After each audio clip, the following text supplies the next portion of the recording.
Hello बच्चों, एक बार फिर से आपका स्वागत है हमारे YouTube चैनल परमार क्लासेस पर। उम्मीद करता हूँ सब बेहतरीन होंगे, सब मस्त होंगे, सभी की पढ़ाई बिल्कुल बिंदास चल रही होगी। तो उसी बिंदास जर्नी को हम भी आगे कंटिन्यू करते हैं। आज बेटा हम क्लास 9th का चैप्टर नंबर 3 कोऑर्डिनेट ज्योमेट्री करेंगे। ठीक है, क्लास 9th का चैप्टर नंबर 3 कोऑर्डिनेट ज्योमेट्री, सच बताऊं तो चैप्टर के नाम पर कलंक है। आप सोचो कि चैप्टर के नाम पर कलंक क्यों है? क्योंकि इतना छोटा चैप्टर है। अगर इस चैप्टर को मैं थोड़ा सा अगर स्पीड में कराऊं, हालांकि मैं स्पीड में नहीं कराऊंगा, आराम से कराऊंगा, लेकिन अगर हम इसको स्पीड में करें तो मुश्किल से मुश्किल 15 मिनट या 20 मिनट में पूरा चैप्टर खत्म। हाँ, अभी मैं न्यू एनसीईआरटी के हिसाब से आप लोगों से बात कर रहा हूँ। अगर हम जो कोरोना टाइम के जो सिलेबस डिलीट हुआ था, अगर हम उस सिलेबस को डिलीट ना माने तो ये चैप्टर जरूर फिर 1-2 घंटे का हो जाता था। मेन जो उसमें क्वेश्चन थे, बड़े बड़े क्वेश्चन, वो सीबीएसई ने डिलीट कर दिए हैं। बुक्स वगैरह में भी डिलीट हो गया, आपको न्यू बुक्स में तो प्रिंट होकर भी नहीं आता वो। और अभी बेटा हम न्यू बुक्स के हिसाब से इतना सिलेबस कवर कर रहे हैं, तो न्यू बुक के हिसाब से मैं आपको कराऊंगा। चैप्टर का नाम है हमारे पास कोऑर्डिनेट ज्योमेट्री। क्या नाम है चैप्टर का? Coordinate geometry. ठीक है, तो कोऑर्डिनेट ज्योमेट्री के बारे में समझते हैं कि हालांकि ये कोऑर्डिनेट ज्योमेट्री है क्या। यहाँ पर आप लोगों को फोटो में आई होगी, एक मैथमेटिशियन है जिनका नाम था रेने डिस्कार्टिस। मैथमेटिशियन का नाम क्या है? Rene Descartes. एक बार क्या हुआ, ये बेड पर लेटे हुए थे और सोच रहे थे कि यार हमारे पास मान लो कोई प्लेन है। जैसे मान लो प्लेन मतलब मैं एरोप्लेन की बात नहीं कर रहा, प्लेन मतलब कोई भी प्लेन जगह है। जैसे मान लो ये बोर्ड ही है, इस बोर्ड पर कोई पॉइंट है, मान लो ये पॉइंट है, तो इस पॉइंट का एड्रेस क्या होगा, इस पॉइंट की लोकेशन क्या होगी? नहीं समझ में आ? जैसे मैं आपसे बोलता हूँ कि बेटा कि आप रहते कहां पर, तो आप अपने घर का एड्रेस बताते हो, किसी को नहीं बताते हो, तो वो एक एड्रेस, एक पॉइंट, आपका एक एड्रेस है। तो इस पॉइंट का क्या एड्रेस है? जैसे आपसे पूछा जाता है कि भाई फलाना मॉल कहां पर, तो बताओगे कि इस रेलवे स्टेशन के पास है। ये वाला क्रिकेट स्टेडियम कहां पर, तो आप बताओगे इस वाले डिस्ट्रिक्ट में है। तो सबके एड्रेस प्रॉपर होते हैं कि नहीं होते हैं? ऐसे इनके दिमाग में एक चीज ये आई, इनका नाम था बेटा रेने डिस्कार्टिस। इनके दिमाग में एक चीज ये आई कि अगर हमारे पास कोई पॉइंट, हम उस पॉइंट को कैसे डिटरमाइन करेंगे, किस पॉइंट की लोकेशन क्या होगी। तो ये जो ख्याल इनके दिमाग में आया, इस ख्याल की वजह से ही हमारे पास ये चैप्टर है कोऑर्डिनेट ज्योमेट्री। बाद में आगे चलकर क्या हुआ, इस पॉइंट को नाम कोऑर्डिनेट दे दिया गया और कोऑर्डिनेट को हम लोग ग्राफ के अंदर प्लॉट करने लगे। फिर हम पता लगाने लगे कि ये वाला जो पॉइंट है इस ग्राफ में आता होगा, मतलब इस पॉइंट को फिर हमने जगह देना स्टार्ट करी। हम लोगों ने फिर ग्राफ को ड्राइव किया, सब कुछ पहले हो चुका, हम लोग तो बस उसको पढ़ रहे हैं सिर्फ। ठीक है, ग्राफ को पढ़ा, ग्राफ पढ़ा आप लोगों ने, सभी ने पढ़ा हुआ, क्लास 9th में आ चुके हो, पहले सभी ने ग्राफ वगैरह अच्छे से रीड किया होगा, है ना? ग्राफ सभी ने देखे भी होंगे। ग्राफ के बारे में आगे हम चलते हैं बेटा। ग्राफ सभी ने देखा होगा। ग्राफ में हमारे पास दो तरह की एक्सिस होती है, एक एक्स एक्सिस होती है और एक वाई एक्सिस होती है। ये पूरा का पूरा चैप्टर जो है ना, पूरा का पूरा चैप्टर इन 10 पॉइंट्स के ऊपर बेस्ड है। अगर 10 पॉइंट्स आपको अच्छे समझ में आ गए तो पूरा चैप्टर एक बार में समझ में आ जाएगा। सिर्फ ये 10 पॉइंट्स अच्छे समझ में आना चाहिए। 10 पॉइंट्स आ गए तो चैप्टर भी बेटा अच्छे समझ में आ जाएगा। तो पहले आज हम इन 10 पॉइंट्स को समझते हैं। Point number 1, to locate the position of an object or a point. बहुत ध्यान से पढ़ना बेटा इस पॉइंट को। To locate the position of an object or a point, किसी भी चीज की पॉइंट लोकेशन या फिर पॉइंट को लोकेट करने के लिए हमें दो परपेंडिकुलर लाइन की जरूरत पड़ती है, जिसमें से एक हॉरिजॉन्टल होती है और एक वर्टिकल होती है। आप सोचोगे सर ये हॉरिजॉन्टल और वर्टिकल कौन कौन सी लाइन है? बेटा हॉरिजॉन्टल मतलब ये जो लेटी हुई लाइन है एक्स एक्सिस, और दूसरी वर्टिकल मतलब ये वाई एक्सिस।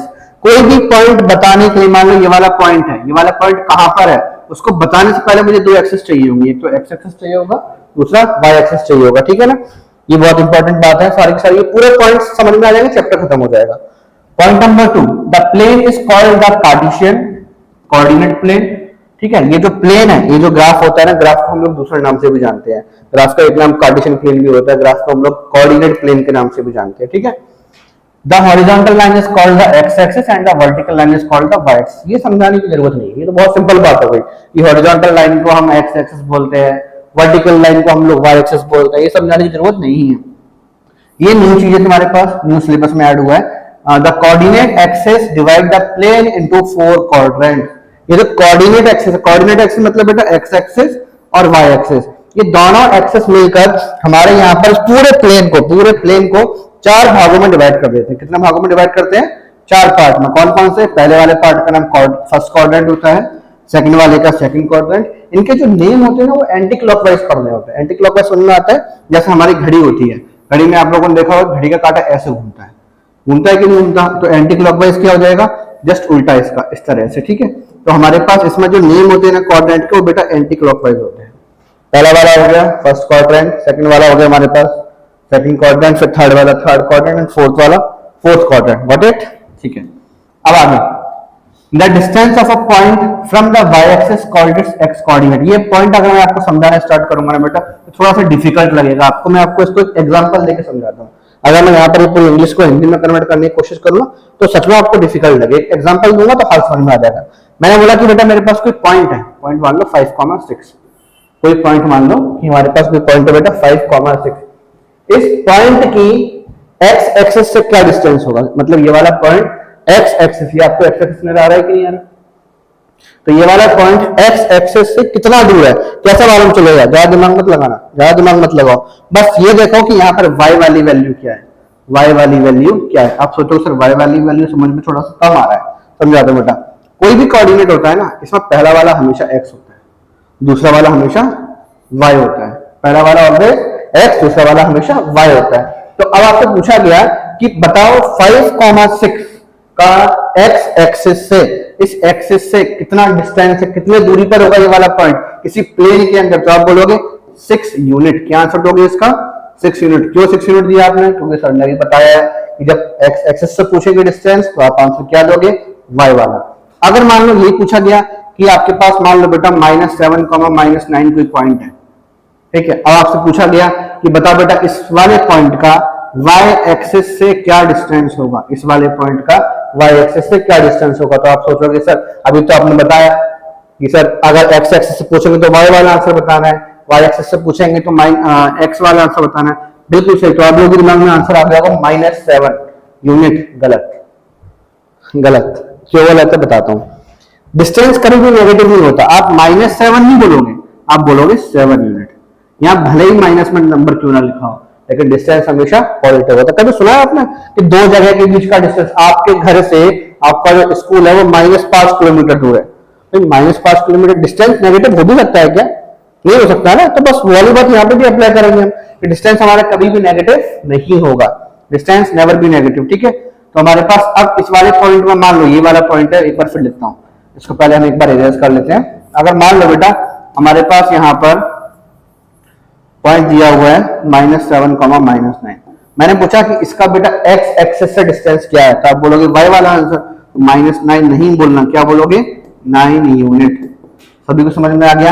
ये मैंने एग्जांपल के साथ समझाया। पॉइंट नंबर 6 जो था, अगर मैं आपको इसको डायरेक्ट ट्रांसलेट करता थोड़ा सा कम समझ में आता, अब आपको वाला पॉइंट समझ में आ जाएगा। अब समझ में आ जाएगा, आप रीड करोगे बड़े आराम से समझ में आ जाएगा। आप चाहो तो रीड कर भी सकते हो, अब रीड करने की ज्यादा आवश्यकता है भी नहीं है। अगले वाले पॉइंट पर चलते हैं, पॉइंट नंबर 7 पर। If the abscissa of a point x and the ordinate is y, then x, y are called the coordinates of the point। देखो बेटा हम लोग हिंदुस्तानी हैं और हमारे हिंदुस्तान में तो बेटा एक चीज बड़ी मतलब पीढ़ियों से चली आ रही है कि कोई बच्चा स्कूल पढ़ने जाता है तो उसका स्कूल का नाम अलग होता है, घर का नाम कुछ अलग होता है, और उसका दोस्तों के बीच तो ऐसा नाम होता है जो हम बोल भी नहीं सकते। दोस्तों ऐसा ऐसा नामकरण करते हैं आपस में दोस्तों का, तो बहुत ही अजीब नाम हो जाता है, मैं क्लास में बोल भी नहीं सकता मैं। वही सेम चीज बेटा मैथ्स में भी हुई है। ध्यान रखना मैथ्स में क्या हुई है मैं तुम्हें समझाता हूँ। ये सब चीजें पेपर में आती हैं, सारी चीजें पेपर में आती है। ये पूरे 10 पॉइंट 10 क्वेश्चन बनकर आ जाते हैं और ये 10 पॉइंट पे ही चैप्टर बन जाता है पूरा का पूरा। तो एक एक पॉइंट अच्छे से आना चाहिए। इसमें बोला गया if the abscess of the point x, पूरा पॉइंट बाद में पढ़ेंगे, पहले इससे भी कुछ सीख लेते हैं, इससे भी कुछ सीख लेते हैं। क्या सीख लेते हैं कि एक्स एक्सिस का दूसरा नाम एब्सिसा होता है। एक्स एक्सिस का दूसरा नाम, बहुत इंपॉर्टेंट बात बता रहा हूं बेटा, पेपर में सब आती है और ये क्लास 10th में भी बड़ी काम आएंगी, इसलिए अभी सीख के चलो। क्लास 9th को मिनी 10th भी कहा जाता है, इसलिए कहा जाता है कि अगर बच्चे की क्लास 9th स्ट्रांग है तो उसकी 10th अपने आप स्ट्रांग हो जाती है। ठीक है ना। यहाँ पे बेटा क्या लिखा हुआ था? If the abscess of the point x, x का दूसरा नाम क्या होता है? एब्सिसा। वैसे वाई का दूसरा नाम होता है ऑर्डिनेट। ये बाद में काम आएंगे क्वेश्चन, आप उसकी वर्कशीट वगैरह करोगे, एक्स्ट्रा क्वेश्चन करोगे अदर देन एनसीईआरटी, तो वहां पर एब्सिसा और ऑर्डिनेट बहुत ही यूज किया जाता है। तो आप वापस सोचोगे अरे ये शब्द कौन से होते हैं, हमने तो सुने भी नहीं थे। तो आपको समझ में आ गया होगा कि आखिरकार है क्या। और एक्स और वाई दोनों मिलकर जो बनाते हैं उसको बोलते हैं कोऑर्डिनेट। एक्स अकेला होगा तो एब्सिसा होगा, वाई अगर अकेला होगा तो ऑर्डिनेट होगा, लेकिन एक्स और वाई जब साथ साथ में होंगे तो वो कोऑर्डिनेट होगा। क्या कहलाएंगे बेटा? वो कोऑर्डिनेट ऑफ द पॉइंट। ठीक है, समझ में आ गया वाला पॉइंट भी। अब अगला वाला 8th वाला पॉइंट। 8th वाला पॉइंट बेटा रीड करो सभी लोग। 8th वाला पॉइंट रीड करते हैं। The coordinates of the point on the x axis are of the form x, 0। बड़ी टिपिकल इंग्लिश लिखते हैं ये लोग। तो मैं एग्जांपल लेकर समझाऊंगा, हाल समझ में आ जाएगा। हिंदी बोलूंगा तो क्या ही कहना, एक बार भी समझ में आ जाएगा। सिंपल सी बात, on the x axis y is equal to 0, बात खत्म। एक्स एक्सिस पर y की वैल्यू हमेशा 0 होगी। वैसे ही ऑन द y एक्सिस पर x की वैल्यू हमेशा 0 होगी। मैंने आपको बताया बेटा पॉइंट हमेशा कैसे लिखा जाता है, x, y के फॉर्म में। मतलब पहला वाला x होता है तो दूसरा वाला हमेशा y होता है, ठीक है। पहला वाला x तो दूसरा वाला हमेशा y। इसमें क्या लिखा हुआ है, on the x axis r of the form, पढ़ के देखो कौन सा 0 है इसमें। x, 0 लिखा मतलब y 0 लिखा है कि नहीं लिखा, हम भी तो वही बोल रहे हैं कि दूसरा वाला x एक्सिस पर y हमेशा क्या होता है, 0। वैसे ही on the y axis x क्या हो जाएगा, 0। ये सारी बातें बेटा याद होना चाहिए, सारी बातें याद होनी चाहिए। पूरा का पूरा चैप्टर कर रहे हो अपने यहाँ पर ये, ठीक है। अब आगे चलते हैं, इसमें आगे चलेंगे बेटा। इसमें हम आगे लिखा हुआ था the coordinates of the origin are 0,0। Origin का मतलब होता है बेटा वो पॉइंट जिस पॉइंट पर x एक्सिस और y एक्सिस मिलते हैं, वो पॉइंट जिस पॉइंट पर x एक्सिस और y एक्सिस मिलेंगे। और पॉइंट ये था हमारे पास, the coordinates of the origin are 0,0। ये जो ऑरिजिन होता है ना, इसके कोऑर्डिनेट्स 0,0 होते हैं। नाउ 10th पॉइंट स्टार लगाना इस पे, क्योंकि ये भी क्वेश्चन बहुत ज्यादा आता है। ये इन सभी में सबसे ज्यादा क्वेश्चन 10th वाला आता रहता है। The coordinates of the points are of the form plus plus. हमारे पास कोई भी कोऑर्डिनेट्स होते हैं वो प्लस प्लस होते हैं, कब, इन द फर्स्ट क्वाड्रेंट। और फिर माइनस प्लस होते हैं in the second quadrant, minus minus होते हैं थर्ड क्वाड्रेंट, और प्लस माइनस होते हैं फोर्थ क्वाड्रेंट। ये समझ में आ गया तुम्हें। अब मैं इसको तुम्हें ग्राफ में समझाता हूँ। देखो बेटा ध्यान से, फर्स्ट क्वाड्रेंट में एक्स एक्सिस प्लस का है कि नहीं है, वाई एक्सिस प्लस का है कि नहीं है। तो जब x प्लस का था, क्योंकि पहले हम हमेशा x को लिखते हैं, तो x प्लस का था, y भी प्लस का था, इस वजह से फर्स्ट क्वाड्रेंट का साइन जो है वो क्या है, प्लस प्लस। उसके बाद जरा जाओ, क्योंकि बेटा यहाँ x माइनस का है, क्योंकि x माइनस का है और y प्लस का है, इसीलिए सेकंड वाले का साइन माइनस कॉमा प्लस, ठीक है। फिर थर्ड वाले में x माइनस का है, y भी माइनस का, ये माइनस का है x, फिर y भी माइनस का है, तो माइनस माइनस, थर्ड वाले का साइन क्या हो गया, माइनस माइनस। सिमिलरली फोर्थ वाले का प्लस माइनस। सभी को समझ में आ गया सारे पॉइंट्स? नहीं समझ में आया मतलब थोड़ा सा अगर कम समझ में आया हो तो आप एक बार वीडियो को थोड़ा सा बैक करके फिर से प्ले करके देख सकते हो, समझ में आ जाएंगे सारे पॉइंट्स। और ये पॉइंट्स बहुत अच्छे से समझ में आ जाए ना, उसके बाद चैप्टर में आगे बढ़ना, वरना चैप्टर बड़ा परेशान करेगा। पॉइंट्स पहले बहुत अच्छे से आना चाहिए। अब हम करते बेटा इसमें एक एग्जाम्पल नंबर 1। एग्जाम्पल नंबर 1 में क्या लिखा हुआ है, सी फिगर 3.11। हमारे पास 3.11 ग्राफ बुक में आप चेक करोगे तो यही मिलेगा। इसको देख करके हमें इन क्वेश्चंस के आंसर देने हैं। तो देखो वर्ड आ गया पहला वाला पार्ट, द एब्सिसा। सर ने बताया था एब्सिसा मतलब क्या होता है, नहीं याद आ रहा है तो वीडियो को थोड़ा बैक करो, समझ में आ जाएगा। एब्सिसा मतलब होता है एक्स। तो मुझसे पूछा जा रहा है the abscissa and the ordinate of the point B. Ordinate मतलब होता है बेटा वाई, तो पॉइंट बी का वो मुझसे एक्स भी पूछ रहा है और वाई भी पूछ रहा है। पॉइंट बी कहां पर है, ये पॉइंट बी। तो पॉइंट बी में हमारे पास यहाँ बेटा एक्स एक्सिस की तरफ चलो, पहले उस पॉइंट से एक्स एक्सिस की तरफ आ जाओ। क्या दिखाई दे रहा है तुम लोगों का यहाँ पर, 4। Very good. तो हमारे पास यहाँ पर पॉइंट बी का एब्सिसा कितना हो जाएगा, 4। अब ऑर्डिनेट भी बताना था बेटा, मतलब वाई एक्सिस दिख रही है तुम लोगों को, ये वाई एक्सिस है, तो यहां से वाई की तरफ आ जाओ। कितना नजर आया, 3। तो हमारे पास ऑर्डिनेट कितना हो गया, 3। Got it. आगे लिखा हुआ था hence the coordinates of B. अब कोऑर्डिनेट्स पूछ रहा है, कोऑर्डिनेट्स क्या होता है, एक्स और वाई को एक साथ लिखना। तो हमारे पास एक्स कितना था, 4, और वाई कितना था, 3। तो हमने यहाँ पर एक्स और वाई को एक साथ लिखा, तो हमारे पास यहाँ पर कोऑर्डिनेट आ गया। Coordinate is 4,3। आगे इसमें हमारे पास ऐसे 3 पार्ट और भी दिए हुए हैं, तीनों सेम है। हमसे पूछा था x coordinate and y coordinate of M. M के बारे में पूछा है, ये रहा एम पॉइंट। एक्स भी पूछा है, वाई भी पूछा है, तो पहले एक्स निकालेंगे, तो एक्स की तरफ आ जाओ। समझ में आ रहा है, ये नीचे बेटा एक्स एक्सिस है, तो एक्स के बारे में पूछा है तो पहले हम एक्स एक्सिस की तरफ आएंगे। तो एक्स कितना है, -3। वाई कितना होगा हमारे पास, यहां से वाई की तरफ जाओ तो ये प्लस का 4। फिर हमसे कोऑर्डिनेट्स पूछा था, मतलब इन दोनों को एक साथ लिखना है, इनकी शादी करवा दो, एक साथ लिखवा दो इनको, -3,4। और ये हमारे पास कोऑर्डिनेट हो गया एम का। ऐसे ही हमसे एक्स और वाई फिर से पूछा है एल का, where is L, where is L, here is L, ये एल मिल गया। अब पहले एक्स एक्सिस बता रहे हैं, मतलब बेटा पहले एक्स की तरफ चलो, एक्स -5 है, सॉरी ये गलत लिख दिया मैंने, यहाँ पर यहाँ लिखेंगे -5। और वाई कितना है, वाई की तरफ चलो, वाई कितना है, -4। अब कोऑर्डिनेट पूछा है तो इसको एक साथ लिखोगे, -5, -4। सिंपल है ना यहाँ पे भी। लास्ट वाला part, the x coordinate and the y coordinate of the point S R. हमसे s पॉइंट का x कोऑर्डिनेट पूछ रहा है, मतलब बेटा 3 लिखा हुआ है वो 3, और y कितना है -4। इसके भी कोऑर्डिनेट पूछा था 3, -4 एक साथ लिखा। एग्जाम्पल नंबर 1 अभी हमने किया है। एग्जाम्पल नंबर 1 मुझे लगता है शायद आप सभी को बहुत अच्छे समझ में आ गया होगा, बहुत अच्छे से। मेन ये पॉइंट्स थे, बार बार बोल रहा हूँ कि पॉइंट्स बहुत अच्छे से आना चाहिए। एक बार में, 2 बार में, 4 बार देखो पॉइंट वाले को, 10 पॉइंटों को समझ लो पहले एक बार, उसके बाद आगे बढ़ना है, ठीक है। अब चलते हैं एग्जाम्पल नंबर 2 की तरफ। एग्जाम्पल नंबर 2, एग्जाम्पल नंबर 2 क्या लिखा है बेटा इसमें, right the coordinates of the points mark on the axis. हमें कोऑर्डिनेट्स बताने, हमारे पास यहाँ कुछ पॉइंट्स दिए हुए। पॉइंट कौन कौन से हैं, जैसे एक ए पॉइंट हो गया, एक बी पॉइंट हो गया, एक सी पॉइंट हो गया, एक डी पॉइंट हो गया, और एक ई पॉइंट हो गया, ठीक है। हमारे पास इसमें A B C D 5 points है, और हमें इन 5 के 5 पॉइंट्स को बताना है। ए बताना है, बी बताना है, वेट अ मिनट, ए बताना है, बी बताना है यहाँ पर हमें, ठीक है, और ठीक है, ए बताना है, बी बताना है, सी बताना है, डी बताना है, ई बताना है। अब ये बताने से पहले 2 मिनट थोड़ा सा मैं कुछ एक पॉइंट पर रिवाइज कराना चाहता हूँ। एक पॉइंट है, उसके बाद फिर से रिवाइज कराऊंगा। Point number 8, point number 8 read करते हैं बेटा। पॉइंट नंबर 8 क्या लिखा हुआ है? पॉइंट नंबर 8 में लिखा था the coordinates of the point on the x axis. Read करो, एक्स एक्सिस पर अगर कोई किसी पॉइंट का कोऑर्डिनेट आ रहा है उसको हम x, 0 लिखते हैं। मतलब x एक्सिस पर कोई पॉइंट तो y की वैल्यू वहां पर 0 ले ली जाती है। वैसे y एक्सिस पर कोई पॉइंट है, वहां पर x की वैल्यू 0 ले ली जाती है। बड़ी सिंपल सी बात है, मतलब ज्यादा दिमाग लगाना नहीं है, सिर्फ एक रिवीजन करा दिया मैंने, क्योंकि यहाँ पर ऐसे बहुत सारे पॉइंट तुम्हें दिख रहे होंगे।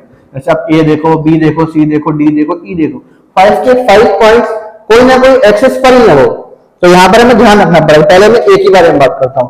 a कहाँ है बेटा, गिरा a कौन से एक्सिस पर आ रहा था, x एक्सिस पर। तो जब इसका कोऑर्डिनेट लिखो, because it lies on x axis, therefore its y value is 0। y कितना हो जाएगा यहाँ पर 0, और x खुद कितना था 4। ये हो गया a का कोऑर्डिनेट। सिंपल लगा रहा है, बिल्कुल सिंपल है।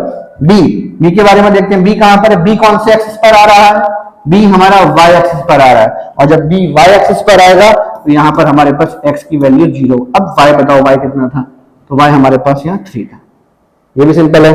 सी वाले पर आते हैं। सी वाला कौन सी एक्सिस पर आ रहा है, एक्स एक्सिस पर आ रहा है, इसका मतलब y 0 हो जाएगा, और x खुद कितना है -5। ये नेगेटिव वैल्यू है, दिस इज नेगेटिव, ठीक है, नेगेटिव वैल्यू ध्यान रखना। d कितना था हमारे पास यहाँ पर, d y एक्सिस पर आ रहा है, मतलब x 0 हो जाएगा, और इसकी वैल्यू कितनी है -4। e कितना है, e हमारा x एक्सिस पर आ रहा है, तो y 0 हो जाएगा। सभी को समझ में आ गया होगा, मैं तो करा ही रहा हूँ वैसे ही। और यहाँ पे e की वैल्यू कितनी है 2/3, x कितना है वहां पर 2/3। कुछ बच्चों को वो 21 लग रहा होगा, लेकिन ध्यान से देखना वो 21 नहीं है, 2/3 है, 1 से पहले है वो पॉइंट। बुक में और अच्छे से आप लोग चाहो देख सकते हो, मिल जाएगा बुक में, ठीक है। एग्जाम्पल नंबर 2 भी क्लियर हो गया है। अब हम चलेंगे एक्सरसाइज 3.2 की तरफ। आप सोच रहे हो सर 3.1 क्यों नहीं करा रहे हो, क्योंकि बेटा 3.1 हम इसलिए नहीं करा रहे क्योंकि 3.1 भी एक एक्सरसाइज के नाम पर कलंक है, उसको कभी मत करना। मतलब वो सिर्फ टोटली वेस्ट ऑफ टाइम है। आपको अपना टाइम बर्बाद करना तो बिल्कुल एक बार नहीं 10 बार करो ना, कभी पेपर में पूछ जाती है, बिल्कुल मतलब सेंसलेस क्वेश्चन है उसमें, एक क्वेश्चन है शायद से फालतू क्वेश्चन है, कोई मतलब नहीं करने का। मैं आपसे ही बोलूंगा बिल्कुल मत करना कभी उसको, मन करे तो भले ही करो, लेकिन करने की जरूरत नहीं है उसको, ठीक है। अब हम चलते हैं इसमें क्वेश्चन नंबर फर्स्ट पर, एक्सरसाइज 3.2 का फर्स्ट वाला क्वेश्चन। 3.2 के फर्स्ट क्वेश्चन में बड़े सिंपल से क्वेश्चन है, right the answer of each of the following question. हमें जो क्वेश्चन दिए हुए हैं उनके आंसर बताना है। क्वेश्चन पहला क्या है, what is the name of horizontal and the vertical lines drawn to determine the position of any point in the Cartesian plane. Cartesian plane मैंने बताया था, Cartesian plane is the another name of graph. Graph को ही हम Cartesian plane भी बोलते हैं अगर उसमें एक्स एक्सिस और वाई एक्सिस है तो, ठीक है, और उसी को हम कोऑर्डिनेट प्लेन भी बोलते हैं। तो हमसे बोला गया कि कार्टेशियन प्लेन में हमारे पास यहाँ पर जो हॉरिजॉन्टल लाइन होती है और वर्टिकल लाइन, उसका नाम क्या है। हॉरिजॉन्टल मतलब बेटा लेटी हुई लाइन, मतलब एक्स एक्सिस। तो यहाँ पे आप लिखोगे कि हॉरिजॉन्टल लाइन जो होती है, फर्स्ट वाले पार्ट का आंसर लिख रहा हूं, हॉरिजॉन्टल लाइन जो होती है वो हमारे पास एक्स एक्सिस, और जो वर्टिकल लाइन होती है वो हमारे पास, वर्टिकल लाइन जो होती है वो हमारे पास वाई एक्सिस। ओके, चलो अब सेकंड वाला पार्ट करते हैं। सेकंड वाले में क्या लिखा है, what is the name of each part, what is the name of each part of the plane formed by these two lines. दो लाइन, एक लाइन तो ये एक्स एक्सिस हो गई, एक लाइन बेटा ये वाई एक्सिस हो गई। इन दोनों लाइनों से हमारे पास ये जो चार पार्ट बनते हैं इनका नाम पूछ रहा है। तो चार पार्ट मतलब पहले वाले का नाम फर्स्ट क्वाड्रेंट, सेकंड वाले का नाम सेकंड क्वाड्रेंट, थर्ड वाले का नाम थर्ड क्वाड्रेंट और फोर्थ वाले का नाम फोर्थ क्वाड्रेंट। ये लिखना है। सेकंड वाले में ऐसे लिखोगे, first quadrant, second quadrant, third quadrant and last में फिर हमारे पास कौन सा आने वाला है, वेरी गुड, फोर्थ क्वाड्रेंट। और हमारे पास यहां पर ये फोर्थ क्वाड्रेंट भी आ गया। ठीक है, थर्ड वाला part, write the name of the point where these two lines intersect. हमें उस पॉइंट का नाम बताना जिस पॉइंट पर दोनों लाइन मीट होती है। सिंपल सा आंसर है यार, ये भी देख के आ गया होगा। थर्ड वाला पॉइंट, इसका आंसर क्या होगा, ओरिजिन। क्या आंसर हो जाएगा इसका, ओरिजिन। ये हमारे पास ओरिजिन आ चुका है इसका। ठीक है, गॉट इट। ठीक है, आगे चलते हैं।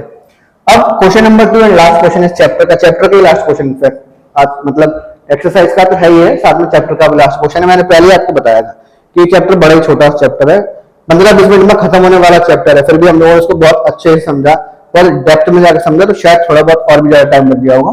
बहुत सिंपल चैप्टर था ये। क्वेश्चन नंबर 2, इसका आंसर निकालते हैं। इसका आंसर एक्चुअल में हमें ग्राफ से देख के बताना है। The coordinate of B, coordinate मतलब क्या होता है बेटा, एक्स और वाई की वैल्यू एक साथ लिखना।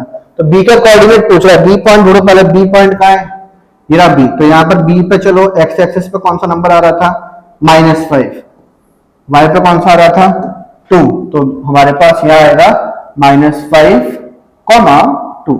तो ये हमारे पास फर्स्ट पार्ट हो गया। सेकंड वाले में क्या पूछा है, coordinate of C, where is C, C C C, ये रहा सी, कोऑर्डिनेट ऑफ सी पूछ रहा है।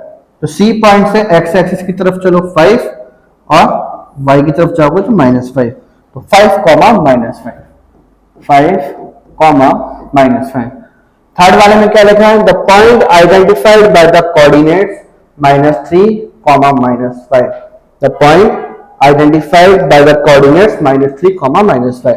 -3, -5 से कौन सा पॉइंट पता लगा पा रहे हो, x की वैल्यू -3, y की वैल्यू -5। तो बेटा देखो x की वैल्यू -3 कहां है, ये रही x की वैल्यू -3। ठीक है, यहाँ पॉइंट रखा अपन है। y की वैल्यू -5 कहां है, y -5, इरा -5। अब इन दोनों पॉइंटों से आगे की तरफ चलो, यहां से चलो और यहां से चलो। कौन से वाले पॉइंट पे जाके हम मिले, यहां पर पॉइंट नंबर ई पर। तो हमारे पास इसका आंसर क्या हो जाएगा, ये ई जो तुम लोगों का मैंने इरेज कर दिया, ये वाला आंसर हो जाएगा इसका ई। तो इसका आंसर बेटा हमारे पास यहाँ पर ई हो गया। कोई समस्या नहीं, समझ में आ गया। The point identified by the, लो एक और क्वेश्चन आ गया जिसमें हमें पॉइंट को आइडेंटिफाइड करना है। एक्स की वैल्यू 2 है और वाई की वैल्यू -4 ढूंढते हैं। एक्स की वैल्यू 2 और वाई की वैल्यू -4। एक्स की वैल्यू 2 ये रही यहाँ पर हमारे पास और वाई की वैल्यू -4। वाई नेगेटिव कहाँ, ये रहा। आगे बढ़ो बेटा, यहां से आगे चलोगे, कौन सा पॉइंट मिलेगा हमें यहाँ पर, जी, वेरी गुड, जी पॉइंट आ गया। इसका आंसर जी हो जाएगा। ठीक है, इसको इरेज करो पहले, आगे चलते हैं। The axis of the point D, axis का मतलब होता है एक्स की वैल्यू। तो पॉइंट डी में वो एक्स पूछा कि पॉइंट डी में एक्स क्या होगा, तो पॉइंट डी में एक्स क्या होगा, पॉइंट डी बेटा ये रहा। अब पॉइंट डी का एक्स क्या होने वाला है यहाँ पर हमारे पास, पॉइंट डी का एक्स 6, कितना हो जाएगा 6। The ordinates of the point H, point H का ऑर्डिनेट पूछा, ऑर्डिनेट मींस y। पहले देख लो कि हमारे पास यहाँ पर h है कहाँ, ये रहा। अब उसका बेटा क्या लिखा है, the ordinate of the point h, point h का ऑर्डिनेट पूछा है। तो पॉइंट h का ऑर्डिनेट मतलब y की वैल्यू, तो यहाँ से y की तरफ जाओ, ये ना y एक्सिस, तो y की तरफ जाओगे तो क्या मिलेगा -3, क्या मिल जाएगा -3। तो इसलिए इसका आंसर कितना हो जाएगा, -3। ठीक है, इसका आंसर -3। अब आगे चलते हैं। The coordinates of the point L, coordinates of the point L, L के कोऑर्डिनेट्स पूछ रहा है बेटा हमसे, वो L के कोऑर्डिनेट्स, पहले तो L ढूंढ लो, L कहां पर है, वो ये मिल गया L, पॉइंट नंबर L मिल गया। L को ध्यान से देखो, L बाकियों से बहुत अलग है, बहुत अलग कोऑर्डिनेट है। क्यों, क्योंकि बाकी के सारे पॉइंट कहीं ना कहीं थे, लेकिन L पॉइंट एक एक्सिस के ऊपर आ गया। कौन सी एक्सिस के ऊपर आ गया L पॉइंट, वो आ गया हमारा y एक्सिस के ऊपर। पॉइंट L y एक्सिस के ऊपर है, तो y एक्सिस पर x की वैल्यू 0 होती है। तो जब इसका लिखोगे x की वैल्यू 0 और y की जगह पर 5, समझ में आ गया। कोऑर्डिनेट्स ऑफ द m के कोऑर्डिनेट्स पूछ रहा है कि m के कोऑर्डिनेट्स क्या होंगे। m कहां पर, लो m भी ऐसे ही आ गया, बिल्कुल सेम अगला क्वेश्चन भी ऐसे ही था। m हमारा यहाँ पर x एक्सिस पर है, तो x एक्सिस पर y की वैल्यू 0 और m खुद कितना है -3। सभी को समझ में आ गए सारे के सारे क्वेश्चन, सभी को समझ में आ गए। और ये लास्ट क्वेश्चन था। इसी के साथ बेटा हमारा ये वाला चैप्टर 3 खत्म होता है। एक्सरसाइज तो खत्म हो गई, चैप्टर भी खत्म हो गया। उम्मीद करता हूँ सभी को समझ में आ गया होगा। थोड़ा बहुत अगर थोड़ी सी भी डाउट लगे तो आप एक बार वीडियो को रिपीट कर लिया करो, जो टॉपिक थोड़ा सा कम समझ में आता है। ठीक है, अब मिलते हैं नेक्स्ट क्लास में नेक्स्ट चैप्टर के साथ। तब तक के लिए tata bye bye, thank you.